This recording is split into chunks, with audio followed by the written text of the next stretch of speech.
What is up? This is your LA in a minute, and I'm here in Compton on Easy Street, which has just been renamed after Compton native and hip-hop pioneer Eric Eazy-E Wright.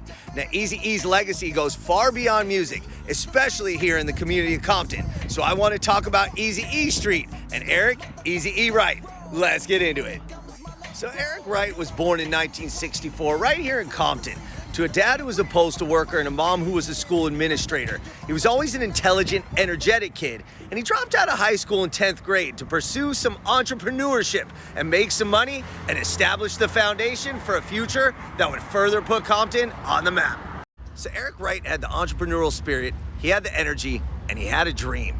He dropped out of high school in 10th grade and started earning money by selling drugs, but he stayed focused on what would become not just the foundation of a hip-hop career, but a hip-hop movement, and he became the godfather of gangsta rap. Initially, he was writing raps and recording in his parents' garage, but he wanted to start a record label. So along with Jerry Heller, he started Ruthless Records, which released Eazy's first single, Boys in the Hood, and his album, Eazy Does It. But perhaps more importantly, the groundbreaking Straight Outta Compton with NWA, also featuring Dr. Dre, Ice Cube, Yella, and MC Ren.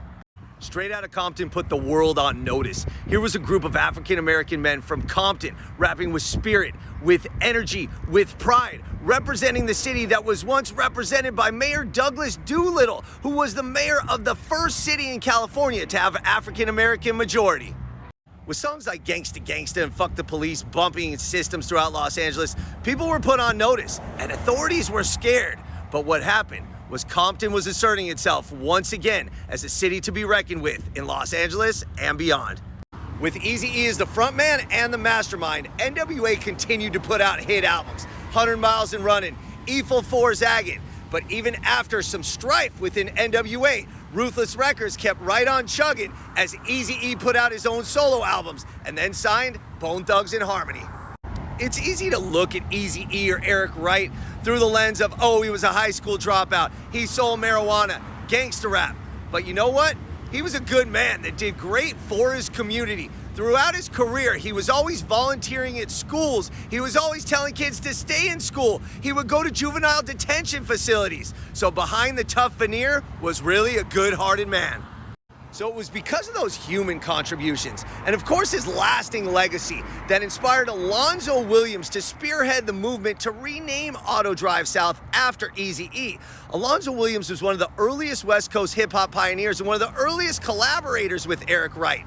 And he's now the president of the Compton Entertainment Chamber of Commerce, and he convinced the city council to vote on renaming the street, which they did so unanimously. So Eric Eazy-E Wright always kept Compton in his heart, and he kept LA on the map, and now he's gonna be on the map forever, right here in his hometown of Compton with Easy Street. All right, LA, it's been a minute.